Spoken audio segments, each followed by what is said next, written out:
Hey y'all, I'm so happy to have everyone here today. I'm so excited to have this conversation today with Amira Rose Davis. I am Ana Maria Aguero Johannes. You can call me Ana. I am, man, I've been working on this project Field Day for years now. I have people, friends of mine who are like, "You're finally doing it." I'm like, "Wow, I was talking about it back in 2000, whatever." So it's such a dream come true. And um, I'll talk to you more about the project and more about why we're here today. But I just want to jump right in and say that I read a piece that Amira wrote on Flojo like last year, before last year, and was just like, oh my God, this is so amazing. I cannot wait to talk with her. And I just like, honestly, what happened is I finally got the opportunity, and like at midnight, I was like, fuck it, we're doing it right now. And then I sent an email and was like, hey, I need to talk with you. So I'm so excited that we're here today, and this is finally the moment where we get to talk. We had a conversation last week that was like super easy, chill, like old friends. Didn't even talk about the stuff that I had planned to talk about. So I'm really excited to just have like an easy, cool conversation with Amira today. And yeah, this conversation is for us, but really it's for everyone. So if you're here now, when other people come in, please, I hope that you feel like you're able to participate in this conversation as well, whether that's asking questions in the chat, whether that's hopping in on the video, saying hey, saying what's up, asking a question, shouting out whatever, event you did in track and field back in 1990, whatever you have to say, please offer your voice to this conversation. So we'll go ahead and get started. I'll introduce myself, I'll introduce Amir, and then I just have a few questions, but really I want us to talk about whatever comes up. If you want to talk about Peloton, then go for it. So yeah, nice and easy. So again, my name is Ana Maria Guerra Johannes. I am embarking on this project called Field Day, and it is a project that is designed to reimagine track and field. It's specifically for Black, queer, and trans people to have an opportunity to use track and field as a structure, as a way to express themselves, as a way to really also ask questions of the world around them, us, to think about our experiences in sports with competition, the ways that we've stretched ourselves before, and the opportunities that we may have or may not have now, and really to just have a chance to get together and use what we've loved about track and field or what we loved about sports and reinvent anything that we feel like hasn't served us. And so it's happening right now. We're in the season. So I have about 12, 15 people on board right now in New York City who are getting together. We're meeting at the park. The weather's nice now. We've been learning some traditional track and field exercises and learning the events, but we're also learning choreography and learning ways that we can express ourselves and trying to think about the correlation between track and field and dance. And it's all coming together on June 26th, which is a Saturday at the Shed in NYC. And you got to be there, either live and in person, or it will also be live streamed. And it will be a track and field meet that is remixed. And so I hope that if you are able to make it, you'll feel like you get to be at the track meet that you haven't gotten to go to in a long time, or the one you never went to before, and that it feels like exciting and that you're a part of something, and you're also bearing witness to a lot of folks who've been through this program and who feel like, there's some transformation happening. So stay tuned, follow the Instagram, Celebrate Field Day. and also the website celebratefieldday.com, where you can find out more information about this program. And the program leading up, and also the program like the day of event. So I've been really excited to have different thought leaders, different people who are working in sports, track and field, who are thinking about bodies, who are thinking about queerness and how that fits into sports, who are thinking about Blackness and where that shows up with queerness and transness in sports, or where that has been left out. And so this is one of first conversations that I'm having with Amira. And I want to just read her bio really quickly, but I just can't wait to get her, I can't wait to get you talking, because actually there's so much that she's done. There's so much that she's thinking about, so much information, a wealth of knowledge that she's holding on to. And I'm excited to just get there. So Amira Rose Davis is an assistant professor of history and African American studies at Penn State, where she specializes in 20th century American history with an emphasis on race, gender, sports, and politics. She is the author of the forthcoming book, Can't Eat a Medal: The Lives and Labors of Black Women Athletes in the Age of Jim Crow. Her work has appeared in scholarly journals such as Radical History Review and Journal of African American History, as well as popular outlets such as the New Republic and Zora. Additionally, Davis provides sports commentary for public venues such as NPR, ESPN, and BBC. She's also the co-host of feminist sports podcast, Burn It All Down. She is down to earth. She's easy. She's so knowledgeable. I can tell from a very research. I love knowledge. I want to go deep and dive in all these ways, but also in just a very experienced way, personal experience. And I can tell that you love people and talking to people and getting to know things through personal anecdote and also, personal experience and, looking into the archives. So it's such a treat to have you, because I feel like you're the exactly the type of person that we want here in this space. And so thank you for being here. Thank you so much. Oh, thank you so much for that kind introduction and for the invitation.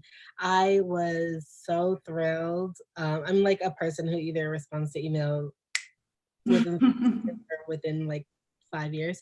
But it was one of those things that it caught my eye right when it came in. And the idea just was so textured and full of possibilities. To see the work that was being done in the way that, Anna, you were thinking about how we consider something like track and field and how binaries are policed within, and how bodies and especially how Black and queer and trans bodies are working in those spaces, but then pairing it with thinking about ways people move freely and have found other spaces in which to be and breathe and kind of exist. And what does it look like as a performance arts piece if we merge it? I was like, yes, please. Anything, any way that I can be involved in this, I have to. And it was really interesting to, talk and think about the way you kind of saw FloJo as a really integral part of this, especially talking about, ideas of femininity and presentation and popularity of celebrity. And so I was so happy to be invited and to join this space and chat, because I think that there's a lot that obviously history and kind of rigorous scholarship can teach us, but also embodied and lived experiences. And my favorite thing is when we kind of just throw all these different things together and take the conversations in ways that we never imagined them going. So I'm really happy to share space with everybody here today and everybody who's watching this later, and to also watch as this work grows leading up to June 26th. Yeah, thank you. And so, okay, I just want to jump right in. What is your experience with sports? What's your personal experience with sports? So touchdown was my first word, which is real and awkward. So I've always been kind of around sports and really sports centric in that type of way. I played every sport on the rec circuit growing up. Quickly found what sports I liked and what sports I didn't like. And also learned that one of the things that was really motivating to me was winning. I'm very competitive, but also I was really partial to like teams and collectiveness. So like I hated softball as a child with ADHD, way too boring for me, like to you just wait a lot. But I loved the dugout with my teammates and I love the chants and I love that. So I played softball for many more years than I should have. Not because I wasn't good, because I was actually a very good shortstop, but just because like I really didn't care, but I love the team energy. And so after being on the circuit of every sport imaginable, as I ended up getting closer to high school, that really solidified into soccer and track and basketball. But for many reasons, which we can get into later, I didn't enjoy basketball in the team that I was playing on and in the area I was playing in. And so I went to indoor track during basketball season in the middle of my freshman year of high school, which was like scandal. So track and soccer really became my biggest things, with a splash of martial arts like Taekwondo. And then soccer all the way up until I thought I would play in college before I had my daughter. And so I would say that those are really my formative sporting years. And then I've always kind of remained active. I'm doing a thing. Oh, hi, how are you? And we have been doing this for a year, y'all. And people still don't know. I give them the benefit of the doubt and I don't lock my door anymore. And then every time I'm like, I should have locked the door. Anyways, What um, when you get knocking? exactly. And so like for me, the thing was that like I always found like a particular mental and physical release in physical activity. And so it was hard to kind of figure out what does that look like post the time that you're in kind of formal schooling, like how do you find that? So I started playing like sport and social league football in college, and I started doing like boot camps and dibbled in CrossFit for like a month, and then found Orange Theory, and now of course Peloton. And so I think that that's also been a thing for me. Like if what draws me to sports is really about the collective, and everything else kind of layers on top of that. Searching for that has also been a lesson in the last few years. In Peloton? In Peloton. Peloton is where I found it all. It's like my teacher for where I am now. Word. So when did you start researching, or when did this turn into like an academic pursuit? Yeah. Or was it academic, or was it something else for you? I think that's a great question. So um, do you see, excuse me, I'm also having a this excuse me conversation somewhere moment. else. Okay. Oh, y'all, I literally. So yeah, that's a really great question. So when I got to college, I was um, basically coming from such a multifaceted background where I had been doing theater and professional theater through high school and playing really competitive elite soccer. And then I was going to college and I didn't really know what I wanted to do. And it was like, well, do you want to keep playing? Do you want to go to a theater department? And I was like, I don't want to do any of that. Like I really like the past, and like I only applied to schools in Philly and DC because I only knew two things. I knew I wanted to get out, and I wanted to be in a city, and I knew I wanted to be in a city that was like historical, whatever that meant. And so for me, um, I just kind of started going through college, and that was all well and good until obviously I had an unexpected pregnancy, and then I was like, oh shit, like I need to feed this child. And so at the time, the only majors that I understood as like a clear pathway to employment was like nursing and education. So I became an ed major, and very quickly was like, oh no, like what I like about being a secondary ed major is the study of history, is the study of society, is this part of it, not so much the classroom management part. And I had the benefit of having somebody who said, hey, have you ever heard of the McNair program? And I was like, no. And they're like, well, it's a program that helps you find a pathway to graduate school if you want to be a professor. And I was like, yeah, how does one become a professor? And they're like, go to McNair. And so in the McNair program, they provide resources for, yes, McNair, for, you know, the GRE, for thinking about research, for going to conferences, of course, for applying to graduate school. And it was there where I first had somebody say to me, what are you interested in? What do you want to write about? What do you want to study? And I was like, sports, like right off the bat. And the reason why was because I had been in so many American studies classes, American history classes, and general history classes, and they purported to study every kind of facet of society in the past and all these things. But I was like, my world, right, was so sports was, even if you didn't like sports, it was there, right? Philly was just a nicer place on Monday mornings if the Eagles won. Like how if a historian 100 years from there was looking back, and I just imagine them writing these histories that I was reading, and nobody was writing a history about like why Philly was nicer on Monday mornings, right? Yeah. Then I felt it was incomplete. And so I really wanted to start reading if people had done that work. And at the time, there wasn't really a lot of work being done. There were some really high level sociology tests, like my friend Bren Carrington's, which is wild that like now we're friends because I remember as an undergrad being like, I can't read these words. Um, and so that's when I started um, really kind of diving in, and I was like, what does it look like to do these critical stories about sports and Mhm. prove to people who want to pretend that that's just leisure, just this, like, Yeah. okay, what is it, what is something you're interested in, how can I connect it? So if somebody was interested in like race relations, right, I was like, here's how we tell AFAM through sports. If they Mhm. were interested in gender studies, I was like, I got you. If they wanted economics, I was like, let's break down the Dunkin' Donuts partnership that gives everybody free coffee on Monday mornings when the Eagles win, and therefore, you know what I mean? That's how I saw it. So I wrote my McNair thesis on the representations of Black male athletes from Jack Johnson to LeBron James.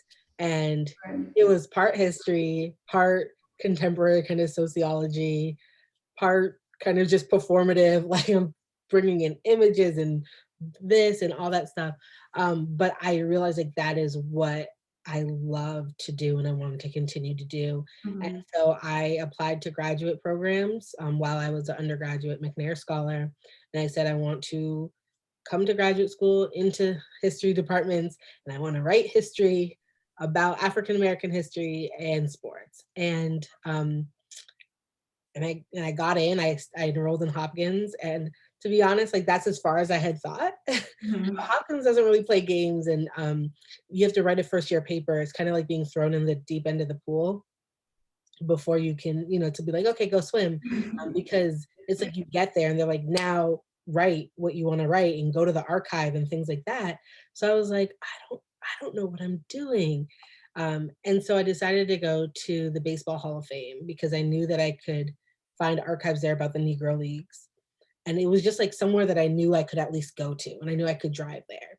And so I started like thinking, okay, I'm going to write about the Negro Leagues and economic masculinity. What does it do to your concept of manhood, Black manhood specifically, when your identity and your business identity fail? So I went there, and while I was there, I discovered three women who played baseball, and who were brought in right at this moment that I was looking at in the mid 50s. Oh, one of them's right here, Tony Stone, right there. So I discovered the three of them, and right there I changed my topic, and I started writing about these three women who played baseball. That became my first year paper and my first article and all this stuff. But the thing that stayed with me from that project was while only three of them played in the Negro Leagues, I couldn't get out of my head the mention that I had seen about a Gal file. And they said in this Gal file that it was letters from Black girls and women across the country who were writing to say, give me a tryout. I want to play too. And that stuck with me because I Oh my said, you God. assume that there's no sporting history here, right? Because look, Black history is hard enough to uncover. Black women's history, doubly that, and so on and so forth. But I couldn't stop thinking about that Gal file. And while I was hesitant to study Black women because you internalize things and you're like, I don't want to be a typecast and da da da. Nobody else, like us, has that burden. And my advisor said, well, if you don't write about this, who will, and will you like what they have to say? And I was like, I guess I'm Mhm. writing about this. And Yeah. that has kind of been for me the guiding principle moving forward of my work, right? Like, what happens if instead of presuming that there's no way for us to document um, the history of sports through the lives of the marginalized who might have a different relationship to sports, um, and what happens to athletes who are maybe not quite as good, right, who didn't get that tryout, who Yeah. became a millisecond from being a champion, who played all the way up to college and then stopped, like who were fans, right, who were writers. What does it look like to actually build up a sporting past that centers, for me, on Black women? And that's been the guiding principle of my work, ever since, from my book projects to articles to public facing work I do. That's kind of been my career trajectory. That's amazing. How I'm curious, like, how does that changed or amplified your connection to sports, like personally? Has That's, it? that's a great question. Um, it's it's a great question and it's so tough because my friend Megan Reyes, who's brand person from Blue Wire, where my podcast's on, tweeted yesterday, like, nobody tells you when you start working in sports how fatigued you become and like you can't even watch anymore. And I Mhm. think for me, um, my fandom has like evolved, but I would say that this past year, the last 18 months, I found pandemic sports really difficult to watch, to consume. I could really, usually I'm like, I can think and balance and analyze exploitation in certain ways or risks or Mhm. when it's clearly profit being centered. I can criticize that and do that and still find things that can rope me in. And this past year for me personally, it just was it was almost too hard to do that. I actually Mhm. wrote a piece for a Berlin art magazine that did this kind of um, provocative photo essay plus writing thing, special issue on sports called Spike. And I talked about how it was harder to watch, and watch all of the ways that we just made sports continue, um, in the face of a global pandemic. And that has made it really hard to watch things. Like I find myself just like generally fatigued Mhm. sometimes, especially when you spend all day and you're like, here's how awful sports media is, or this is where we are in the state of this, or here's yet another trans bill that's happening. It's then hard sometimes to like click on and just like watch a game where you still see all of these Mhm. things. And I think that, but for me, I will say on the flip side of that, it's really crystallized for me again what I find um alluring about sports, which comes back to that collective sense of something where you hear a crowd all exhale together or scream together or exclaim together, right? That feeling of even if you're not in person and you're disconnected, but like your entire timeline is in sync because a wild play has just occurred, or you get roped into like a package inspirational story of an athlete and then they go and like perform and exceed expectations. That uncertainty, for me, especially my brain, the way it kind of works is always kind of firing. I'm not somebody who can watch movies because I like tend to like already assume the ending. And in sports, the unpredictableness of it Mhm. is, I mean, it's very stressful for me. I'm also like that annoying person who will like read the plot on Wikipedia and then be like, I need to do that and then I'll see how it unfolds, right? And so sports is the one place like I can't do that. I don't have that control. Mhm. And so that remains very true. And I've had moments like that this past year, even though they've been at random times in random sports. I mean, again, Peloton did a partnership with ESPN and they had like athletes riding their Peloton on ESPN as a competition, and I was riveted. Okay. So, like, still have these moments where I'm like sucked into it. I've gotten very excited about, sports that also feel for me less, I'm still critical of, but because it's not the thing I talk about all the time, like Premier League soccer, it's much easier for me to consume that, right? So I'm like, I'll watch any Man U game And I still can talk about Blazers Out. I can talk about the protests that just happened there, but it doesn't feel like it is extracting from me the same engagement that, Mhm. especially covering women's sports, covering Black women, stuff like that, always does. Mhm. That's a great Yeah, isn't it like this weird chicken and egg of yes. like you go after the things that you are most interested in, and then you have all this awareness, and then it's like, I can't even really like go there, but then it's like, but I have to go there, but then oh my God, now I have to think It's a about all the dance. things. It's a dance of sort, and I would say that the other layer for me on top of that was like it even was it's hard for me to admit, right? Like if I'm Mhm. not watching a game, and that's part of when we talk about like Yeah. the assumptions of who belongs in what spaces and who gets to have what knowledge, especially when I was a younger scholar. The only way that I could get into some rooms or have a voice at certain tables was to have all of the knowledge, right? Like Mhm. it's the kind of age old thing where if you're like, oh, I'm a woman or femme presenting and I like sports, and somebody's like, oh, you like baseball? Well, tell me who was pitching in 1976 and this, like Mhm. this kind of you have to prove yourself. And I think the armor that we put up because of that is to over prepare, right? To be twice as good, to do all of that. And so I never felt like I had the luxury, even I don't think this fatigue is necessarily new, but I do think that what's changed is I now feel like I do have the ability to say, like, no, actually ask somebody, but ask somebody about who I am. Like, don't try to come at me like that. And I don't feel as much as I did, like, well, especially when I was younger, where I had to be like on guard because if some random dude like tried to explain what the World Cup was to me, that I had to be prepared to be like, actually, da da da da. And I'm Right. like, why? Like, why am I trying to go? Like, obviously, he's an idiot, whatever, but like I don't necessarily need to spend all my time convincing you that I know what I'm talking about. Mhm. And so, but that I think was a very real barrier, right? To ever feeling like you can actually rest sometimes when you need to. Yeah. I mean, in some way, it's like good that you can feel the fatigue, right? It's like at least you're not so numb or so on guard that you are able to like notice, okay, shit, this is fatigue Right. now. So I don't know. That's a little bit of a win, even though, on the other side is fatigue. But um, I mean, I guess I'm curious, what are some either wins or some like moments in sports or in your own life that you've noticed in the recent past, or that you're like feel inspired by, anything that stands out to you? Um, yeah, I mean, just last night, Anna Cockrell, who's a USC track and field student, and she spent most of the last year organizing and mobilizing Black athletes on campus.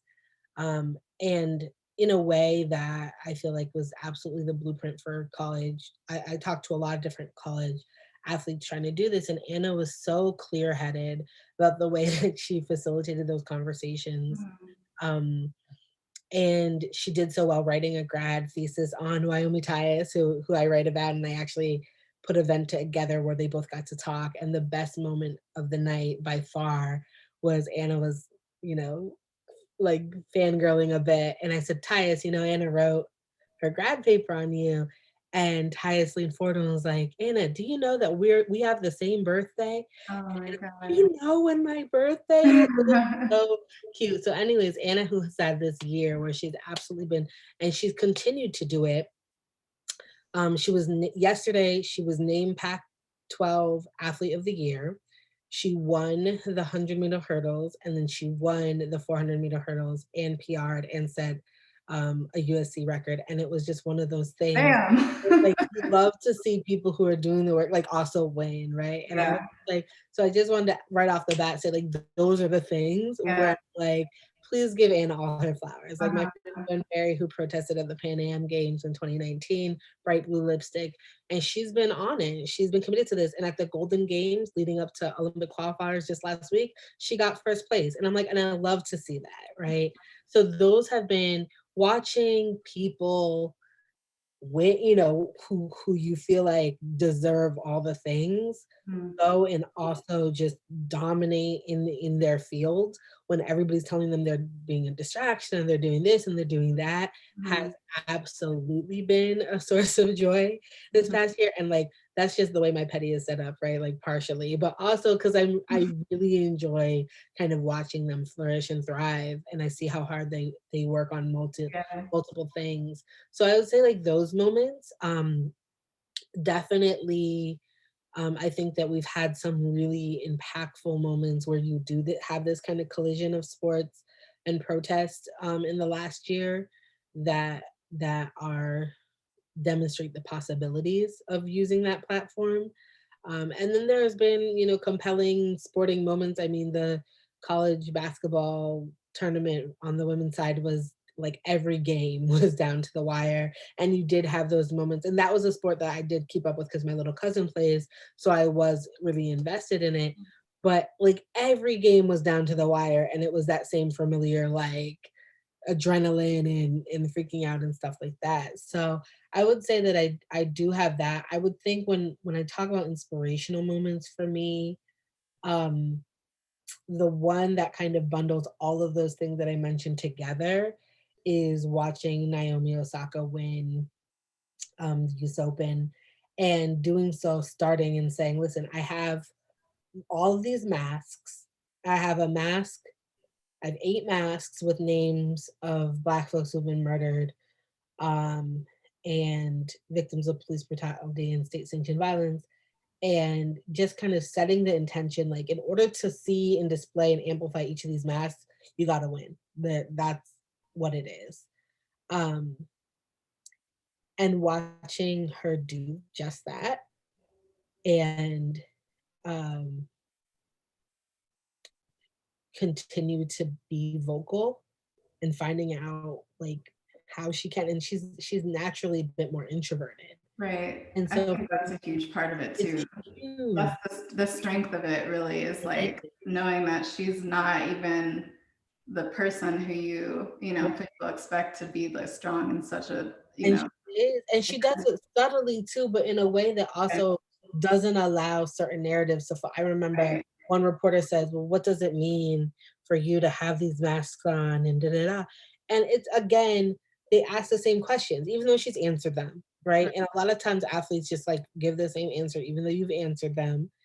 Um, and she so skillfully in that moment, in a post-game interview with all of these emotions and just the energy and everything, said, well, what does it mean to you? Right? Like that's kind of the point. Like I know for me, but what does it mean when you see it? And then, he stuttered and stammered and like, just like couldn't actually articulate an Mhm. answer, had to change the question. And for me, that was absolutely like watching her kind of find herself in that space, and obviously flourish and stuff like that. And just like watching, getting, another kind of Serena Naomi matchup. And, my kids, my younger kids, my boys like stayed up that night to watch that. And it did feel like one of these moments, right? Where one of my boys said, well, I'm voting for Serena. And the other one was like, well, why does that black girl have the Japanese flag? And then we have to like go through all that. But so I think for me, if I have to pick one thing, that would be a moment that encompasses so much of Yeah, why it draws me to sports. yeah, And yeah. yeah, amazing. Yeah, as soon as you said her name, I was like, oh my God, yeah, you're right. I love I that. got goosebumps.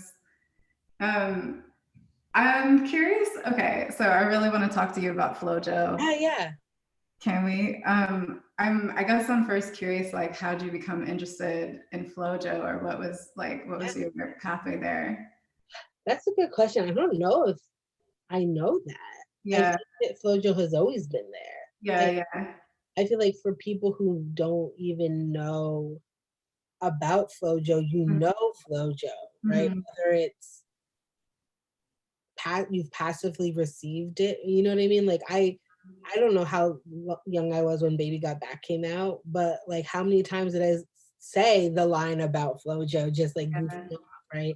And so I think that she's somebody who in sports, especially when you think about Black women in sports, really looms quite large. Like if I meet a new person who's like, oh, what do you study? And I say Black women in sports, they either say Flojo or Serena, Yeah, totally. you know? Yeah. And so I think that she's always kind of there for me.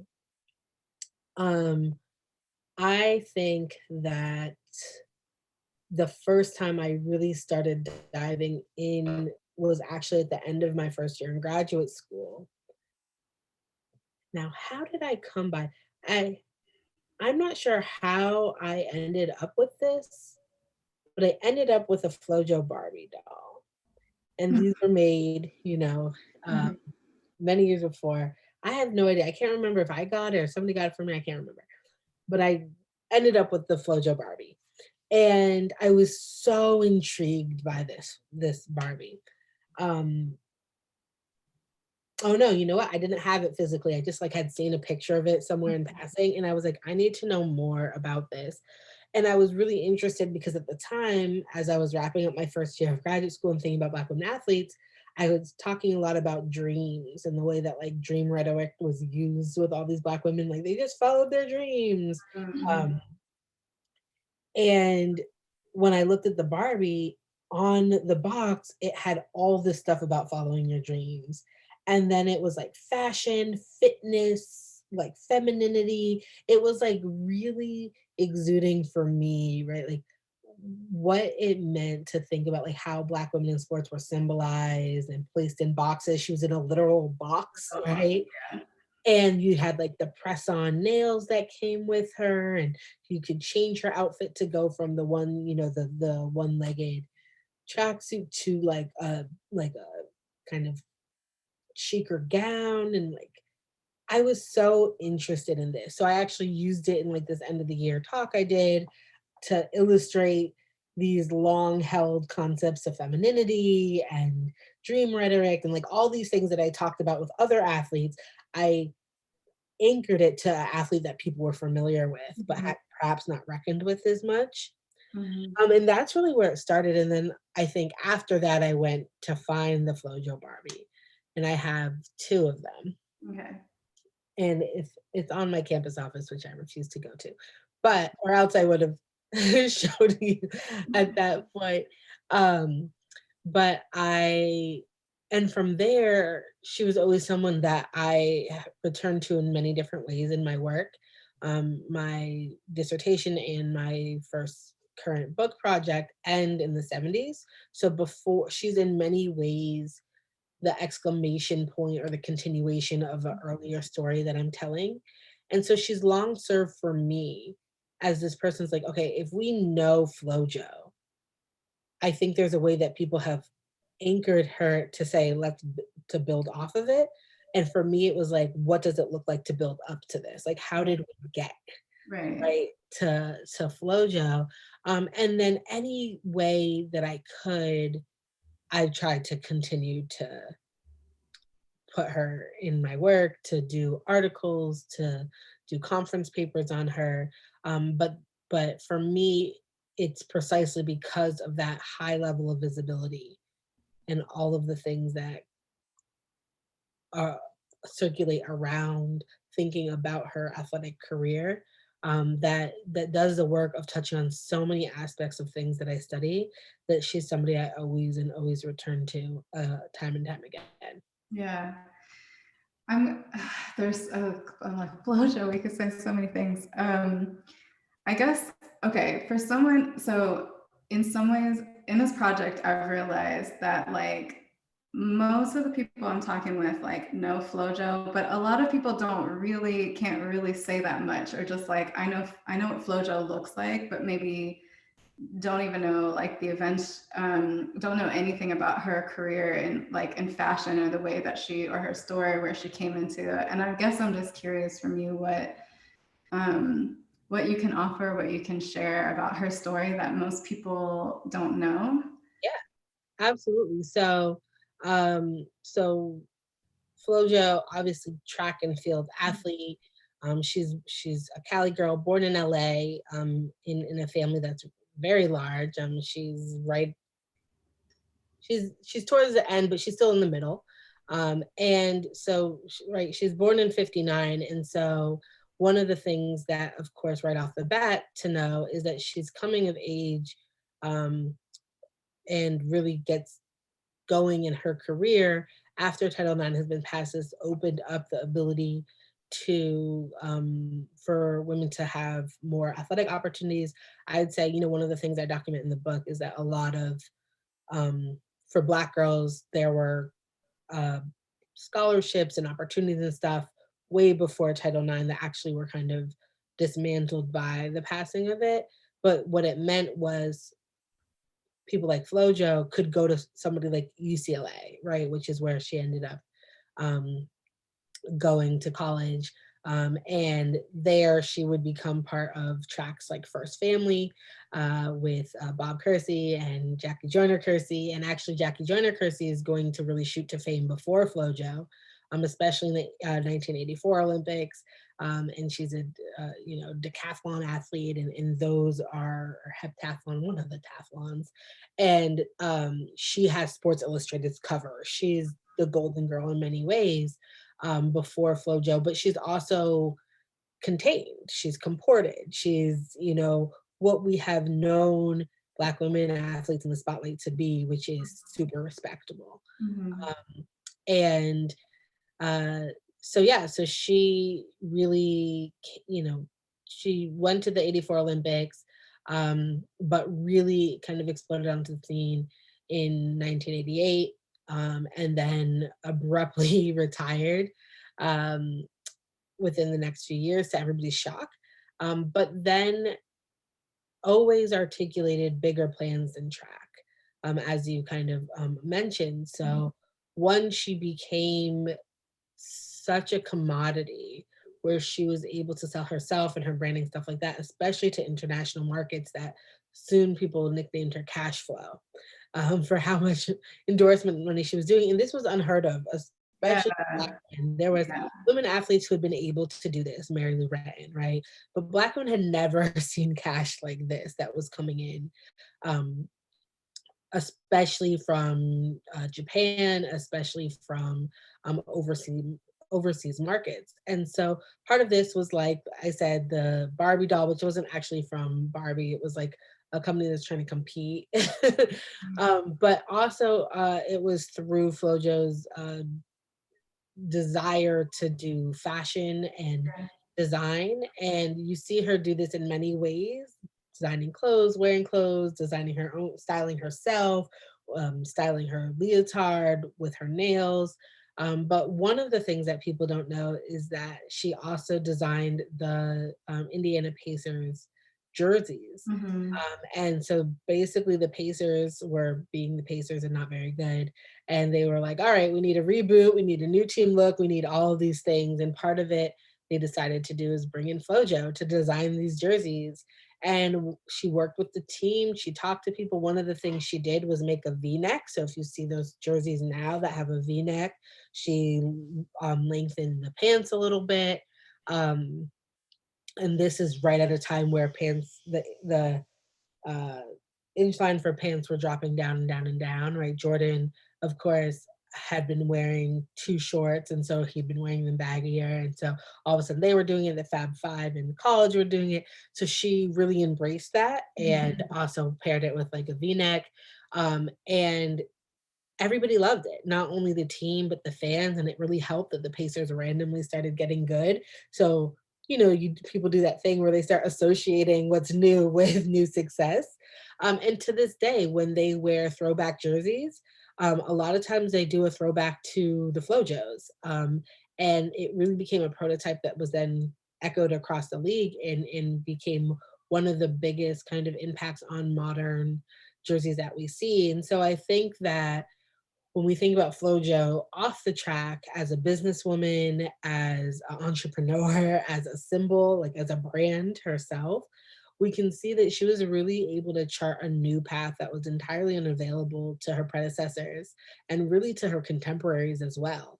And I think through that we can see, like, okay, so why Flojo? Like, what did she play on? Like, what was it that were these ingredients for success? And Mhm. a lot of it was this kind of sharp lean into femininity, right? Because everybody who had been kind of like, even like I said, Jackie Joyner, Kirsty, it was like, you're super respectable, right? You know that as a woman playing a sport, you're already playing with kind of lightning, right? You're already pushing towards the edge of the boundary of what you should be doing as a lady. And so it was like, well, if I'm there, I'm going to show that I'm feminine, right? I'm always going to have my hair done and makeup. And, a lot of these early college teens I talk about say, like, they actually couldn't talk to the press until they had pressed their hair and put lipstick back on and powder their face after a meet. And so part of towing that line was, you're showing that sports is not making you deviant in any way, right? You're playing up your heterosexuality, you're playing up your femininity, but not turning the dial too much, like perfectly in this box of what you should be, despite the fact that you play sports. Mhm. And Flojo's complete lean into femininity really pushed the boundary of that, but she pushed it in a way that was like the opposite of people who are like, oh, sports will make you mannish, right? Or turn you into a lesbian, do all these things. And so she pushed it in a way that I think is probably one of the only ways you could push it to budge at the time and get the traction that she got in terms of financial support. And she presented this kind of new ability to consume Black femininity beyond entertainers and within the realm of sports, in which other brands saw marketable, from MCA, who made the doll, to fashion places and people like the Pacers. And so I think that she caught everybody's eyes by her fashion, by her nails, etc.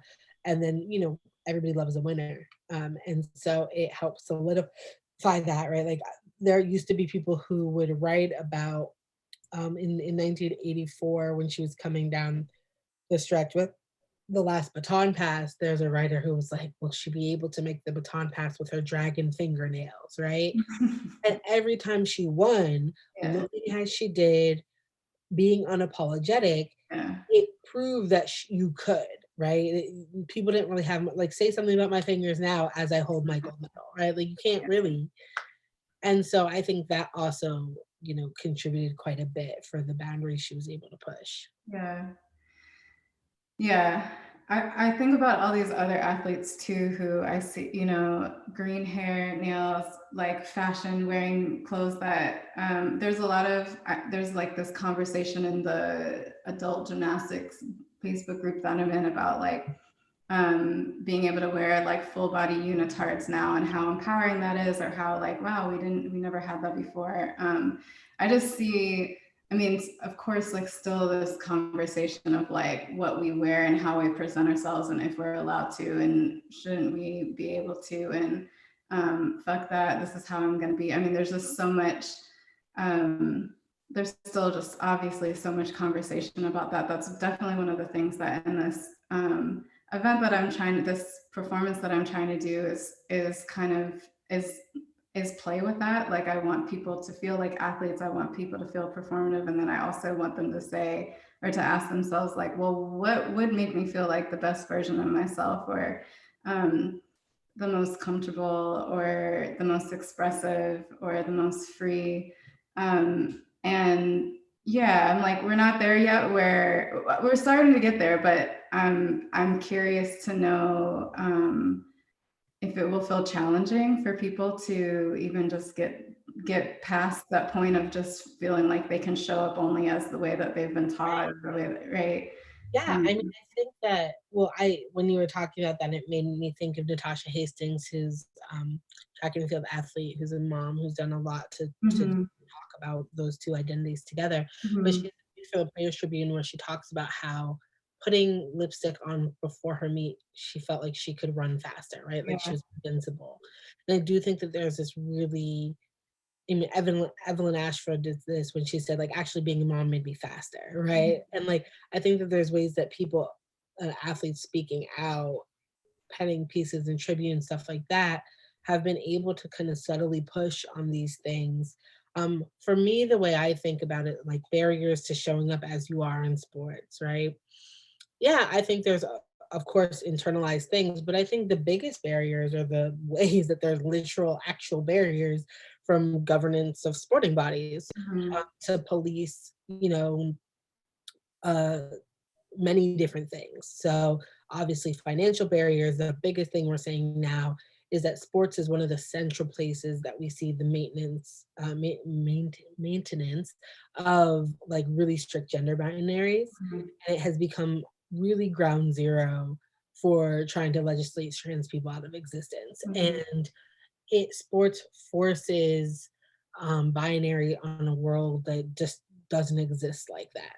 And we've seen that from the treatment of intersex athletes to trans athletes to even the, for just the thought of trans athletes. I mean, we've seen legislation happen in states where there's no trans youth playing sports, right? I mean, that's probably why, like, there's reasons Right. why. But the fact that this is, and this is a really uh, this is not new, right? Actually, Val Moyer is on here, is doing a great work on kind of longer histories of gender verification and testing and things like that. I talked to Tyus, came in to talk to my class this year about being in the 1960 Olympics and being subject to these gender verification panels for the first time and how invasive it was. Mhm. So there's definitely a history there as well. But just like thinking through um, how those barriers really show up, right? That prevent people from playing or send messages for even if you're not Caster Semenya, right? If you're watching how Caster is being treated, it Mhm. can absolutely create invisible barriers because why would you even think you can participate, Right. If right? I'm the highest person, if I'm the fastest person in the world and I still am treated this way, why the hell would I think that it wouldn't happen to me? Exactly. So Yeah. that's absolutely something.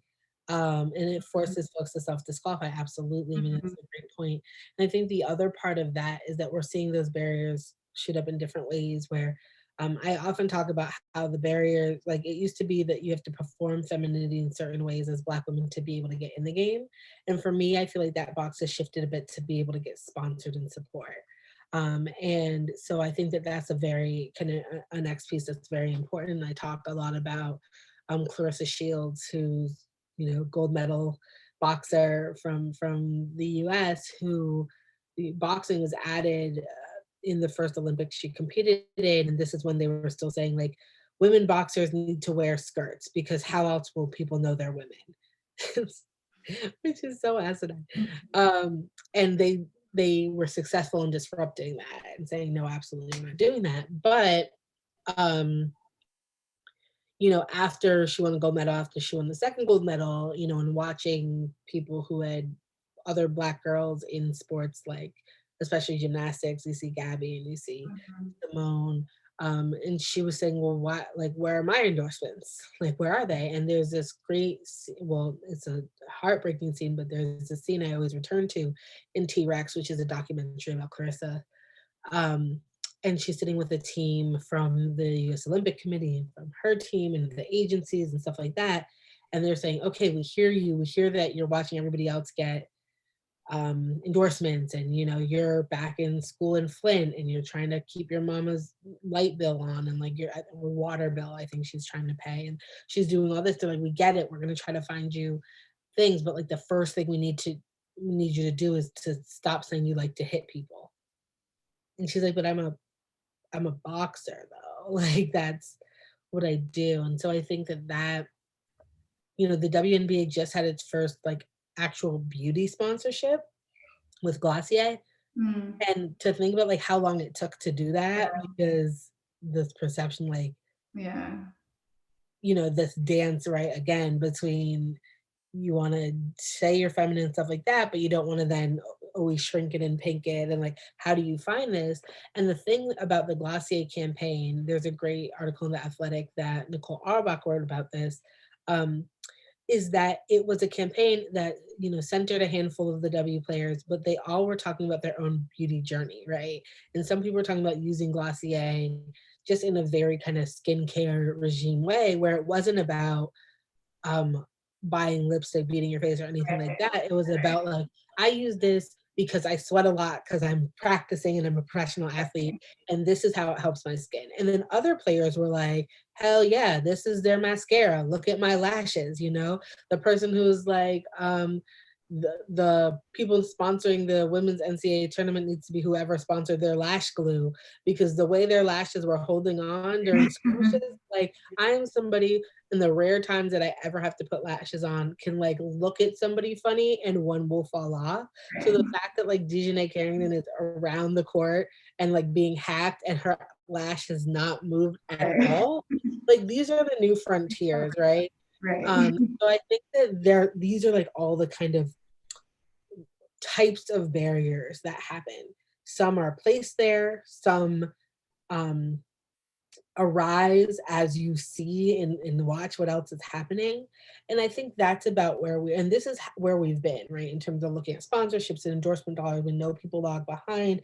We know that like Lolo Jones, we know like colorism and temperament and all these same things that constructed this box before. We know they're going to impact disproportionately who gets marketed, right? Because the market logic that people are still using are based on basic understandings of marketability, which is going to say the lighter you are, the more marketable you are, the more traditionally feminine you are, like all of these things. And I think that athletes are circumventing that in a few different ways. I think thinking about the W. Courtney Williams comes to mind.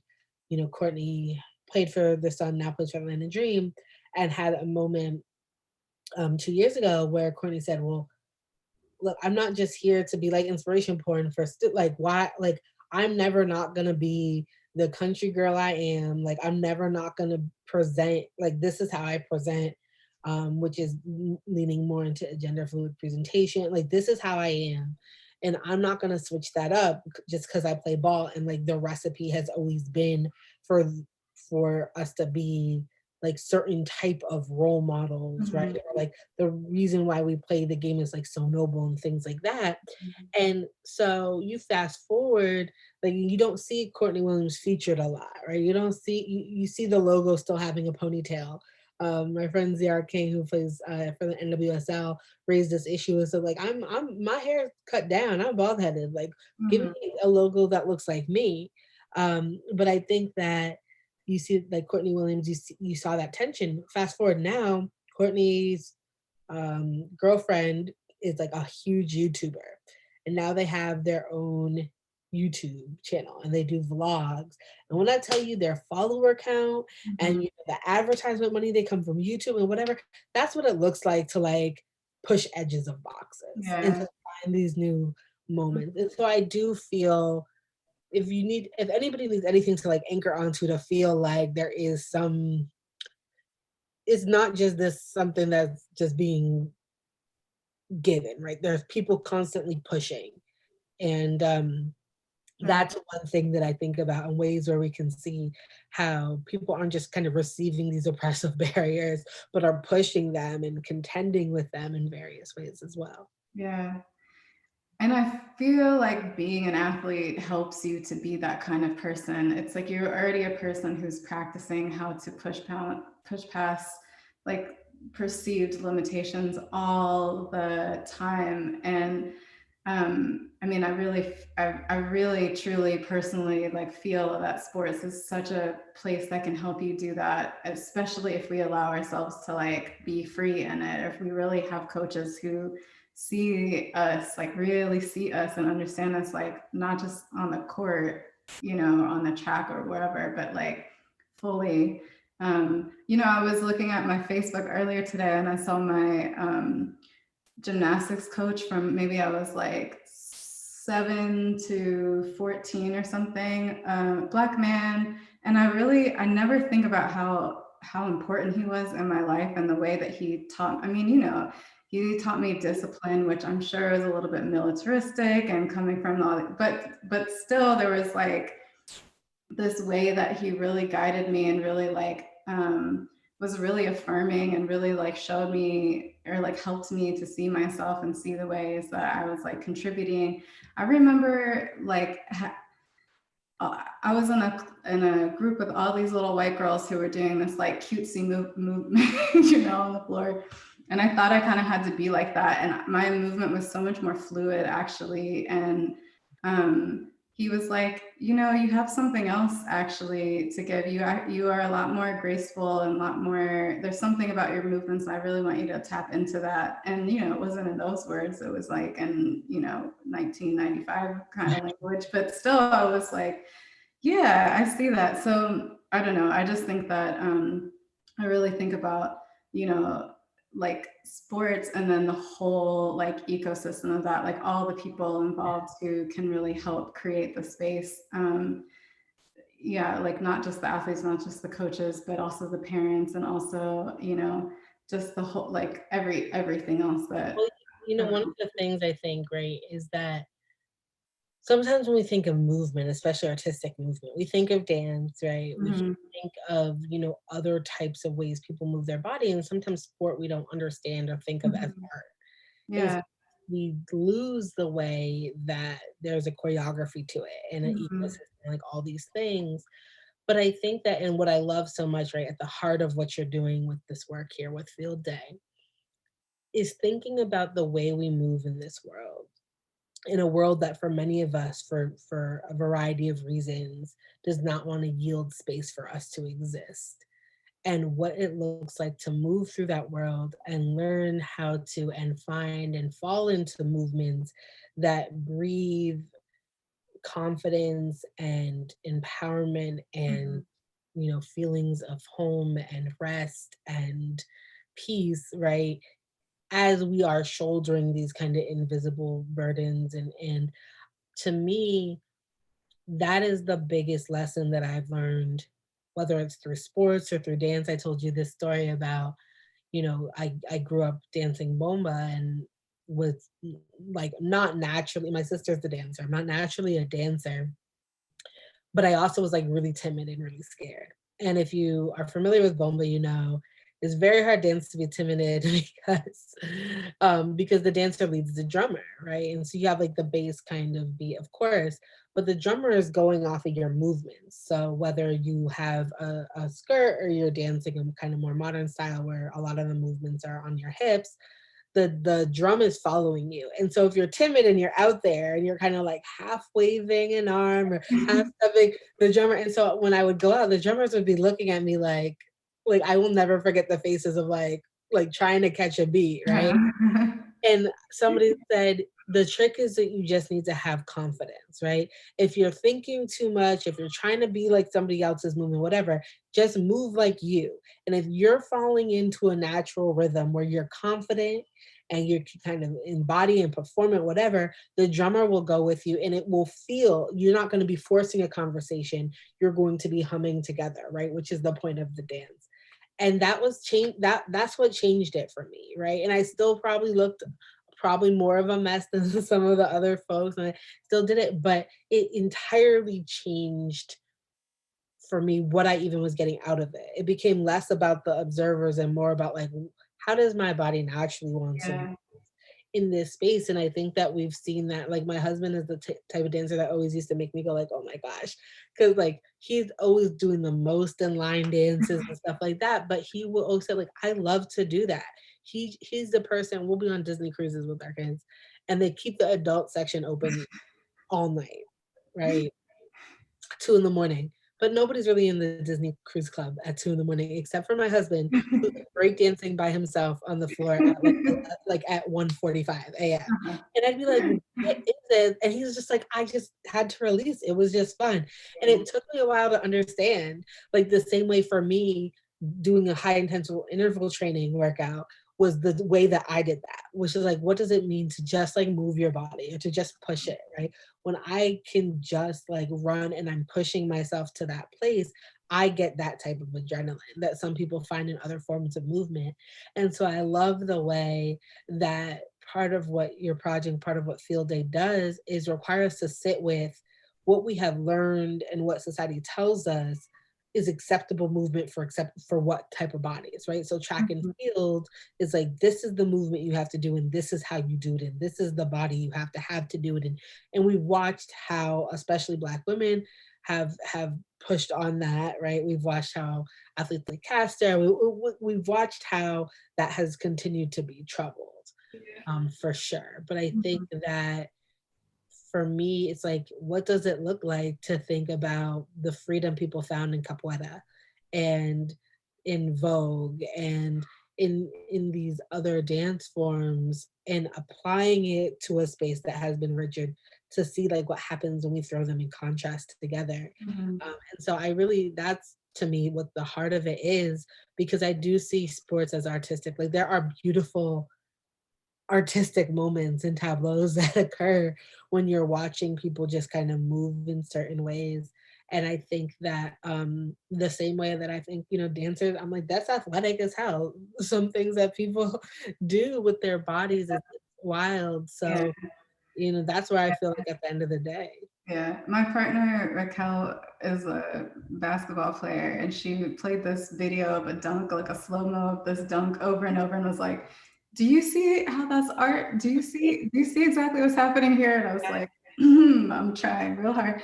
And I'm like, "Yeah, I can't quite articulate it the way that you Well, 'cause it do, but." happens fast and it's gritty and it looks, it's definitely different, especially when you're coming from like dance or Yeah, gymnastics. Like, but I think that I think to me there's a bit of a beauty in that, right?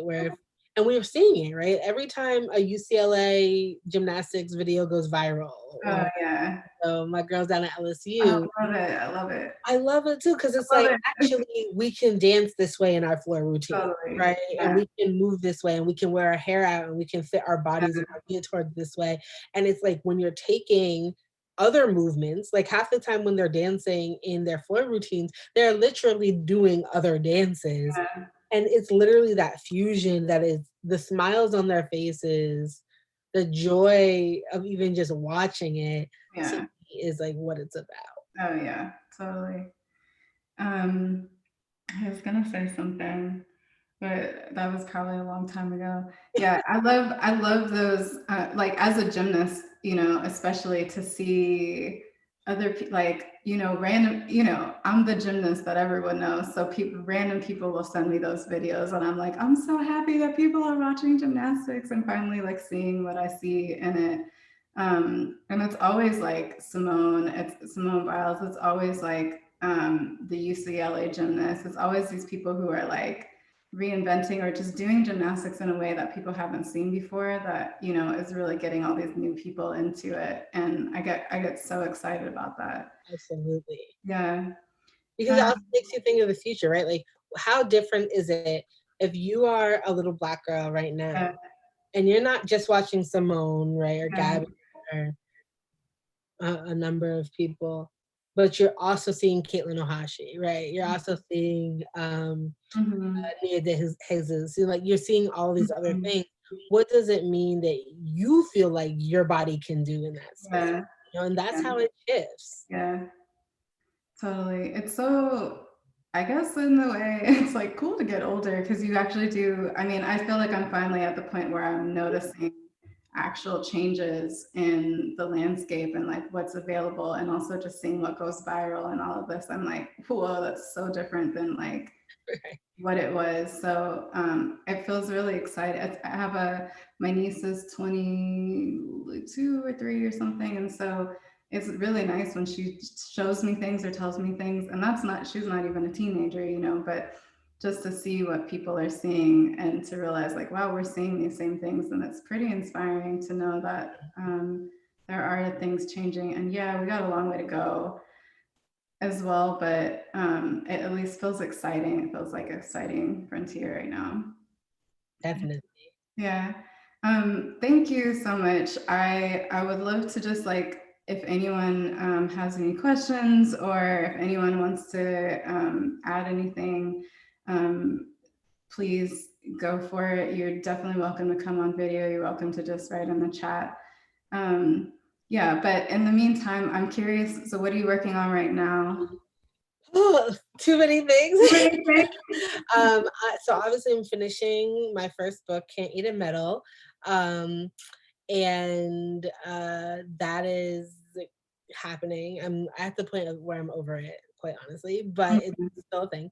Okay. I am working on a really cool, like I'm at the really cool, fun seed s- parts of like my next project, which Awesome. I'm really excited about because I love kind of being in the archive and looking at things. So that will be good. And it's about one of my favorite athletes that I talk about in my first book, but she has a tremendous career from the Olympics to roller derby to like all these different things. So I'm excited about that. I am doing, I'm about to do a standalone podcast that's going to feature, um, is going to talk about Gabby Douglas, and that's still in its infancy, but I'm really excited about Oh my God. exploring that in audio form. And so I think that I'm just like, have a lot that I'm eager to kind of dive into as we move into the summer. Right now, I'm finishing up an article on Black women athletic directors and their history and like where they all are now, which is in HBCUs. Mhm. Um, I am also doing uh, article about the way that we've thought about Black motherhood in sports. Mhm. And that's been really interesting to write about. So I feel like I have like generally I'm all over the place, but I'm really kind of energized by all of that work. That's amazing. That's just a couple of things, just no big deal. I know. I know. You That's know. like this week. That's this week. Yeah. Okay, noted. Um, yeah, I want to read this. Val says, "This has been amazing. Thank you for this conversation. I'm so excited to support and amplify Field Day. I've been nodding by myself in this house the whole time. Cool, cool, cool. Thank you, Val, for being here." And then Amina is saying, so you spoke about how your work functions to complete histories. Given that so much of Black and queer history in sports is intentionally hidden, what do you see for the future of that frontier? More uncovering or more coverage in real time? Both. 100% both. Mhm. I would say, first and foremost, I can start with the history. The Journal of African American Studies just released its newest issue. I have a state of the field in it, so my essay is basically looking at where African American sports history has been and where it's going. And one of the things that I am noting where it's going is to figure out what it means to like decenter cishet Black men, right, in these sporting histories, and like what does it look like to further excavate the sporting lives of further marginalized folks. But there's also pieces in that journal that starts to do some of this work. So there's a piece by Ashley Brown on Althea Gibson and queerness and the way the Black press kind of covered her queerness or didn't. And then my good friend and current postdoc here at Penn State, Dr. Mariam Aziz, has work in there about martial arts and Black power and unarmed self-defense. But Mariam's work really contends with the way that both Black girls and Black queer communities and other kind of facets of Black power communities use martial arts for various reasons. And so those articles both appear in this issue as well. So I do think that we're hitting a point where we're starting to get um, more robust stories, and there's always all these spaces for more. And so I feel like the more we do that and lay those early kind of foundations, it puts it for the next person to come along and say, this is really great, and here's this gap that's still unexplored, and I'm diving in, and so on and so forth.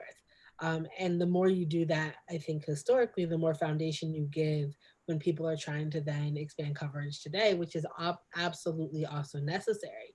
And it's not about just expanding coverage, but it's also making sure that we're changing our narratives Mhm. and how we report and how we and who we focus on and in what ways kind of lay descriptions might reinforce ideas about what bodies belong and what don't. And so I think that it's definitely a multi-pronged situation here, and like in order to tell those stories and get more coverage, we need more diverse um, boardrooms and sidelines and sports networks and so on and so forth, right? And so when I say it's all hands on deck, I really mean that. And if you're somebody who, depending on what your relationship with sport is, it might be that you are just a consumer. You might be into esports, or you might, whatever it is. But I feel like everybody has the capacity and how they ever they relate to it to figure out how they can apply pressure, right? Whether it's writing to networks and demanding more coverage of women's sports, whether it's um, pushing back if there's an article that you see that's written in a way that you're like, yeah, this is bullshit, or saying like, hey, actually, like, maybe you have a trans author who can cover the story of Andrea Yearwood, like, our good friend Katie Barnes at ESPN has done a terrific job. And being able to find those moments where you can actually demand um, a different type of sporting environment. My podcast, Burn It All Down, I would be remiss to say, intersectional feminist sport podcast. This is the entire reason it's in existence, right? The idea that we want to shake up who's considered experts on this, who are the voices people turn to, what stories and how they're framed, how they're told. And so every week for 4 years now, we have been bringing sports stories through the voices of people who are often not centered in the conversation. Amazing. It's so And, good. It's and, so and what for us is sport is everything. We talk about decolonization and surfing. We talk about, um, climate change in sport, which was I learned so much. We talk about a variety of things. We talk about them over and over from different angles, with an array of voices on. And for me, that is what it looks like to think about that. Every episode, we burn the things that we don't like in sport, and we highlight the torchbearers who are kind of lighting the way and passing that relay torch on to people doing more robust sporting features. So just this week, for example, on Thursday, I'll be dropping an interview that I'm doing with uh, anti-prison industrial complex nonprofit that is doing an engaging and direct action protest from the Detroit Pistons owner, who also has investment in the private telecommunication company that makes it very hard for people to communicate with incarcerated loved ones. And it's harmful, and it extorts money. It's exploitative. And so thinking about the ways we can think through the prison industrial complex and sports and protests is something we'll be doing this week. And then actually that first link there that you dropped on is a longer conversation with my good friend Benji Hart on abolition in sports and how we can think about the concept of abolition when we're thinking about, a lot of times sports, it feels like it feels like things happen that are really transgressive, and actually when you zoom out you realize like you're taking baby steps of reform. And so part of that conversation is really wrestling with that what happens in sporting worlds where the reforms seem impossible. So like what does it look like to like actually embody abolition as a philosophy and think about like what new sporting futures would look like. And then we also talk in that interview about um, the different ways we see sports intersecting with both policing and the military. And also Benji shares their relationship to sport as a queer person growing up and feeling very much as somebody who was socialized as a boy and forced into sporting spaces. Those were sites of a lot of harm for them.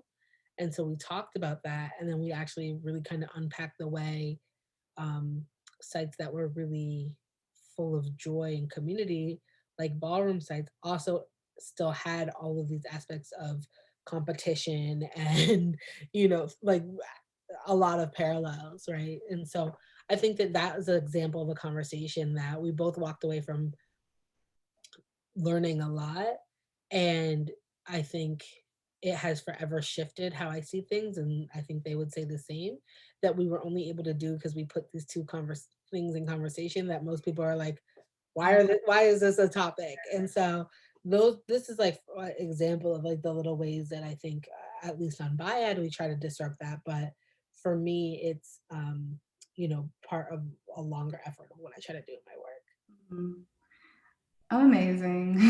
I'm so inspired by you. I really just feel I've been having this kind of conversation a little bit with some people around me, but how um I just feel like I'm always so pressured to like specialize or to be interested in one thing. And I really feel like you're a person who can hold so much and you do, and then are able to bring it together in ways that are just super accessible. You're just so knowledgeable, and just it's really easy to kind of I mean, I'm sure that people like listening right now are like, I didn't even know I was interested in sports in this way. But I really feel like you're able to bring something to it that feels like fresh and unique and also just so important. And also, you name a lot of people who you collaborate and work with who are also doing it. So that feels great too, to know that you're in community as well. Um, so I just want to say thank you again so much. So happy to have you. So happy to be in conversation with you. So happy for all the work that you're doing. I have listened to this podcast. I've read some things. I've seen some things, and have been so excited. And I'm just like, yes, there's so much more. That's so good. I'm so Oh, thankful for that. I thank you so much for sharing this space with me and for the work that you're doing at Field Day. I cannot wait for June 26th, 3 p.m. I have it on my calendar. It's going to be very exciting. And I thank you again for inviting me to be in conversation. I will be in conversation with you anytime. And thank everybody who is tuning into this later, and especially for those of y'all who came out tonight. It was a Monday night in May.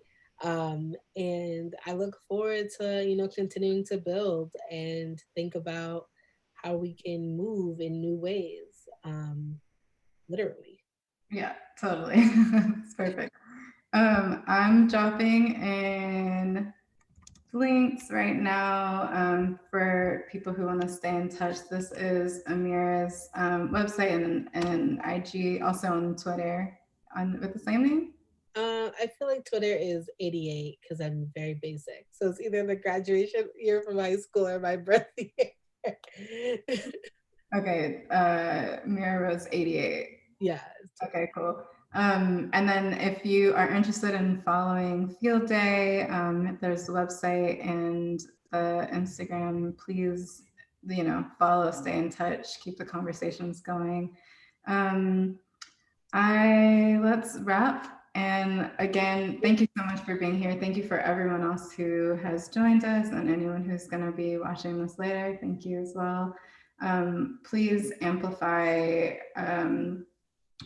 this conversation, amplify the I think this like vision that we're having of changing the way that we think about sports and the way that we play sports in our relationships and what we can bring and what people are bringing. So yeah, thank you everyone for being a part of that.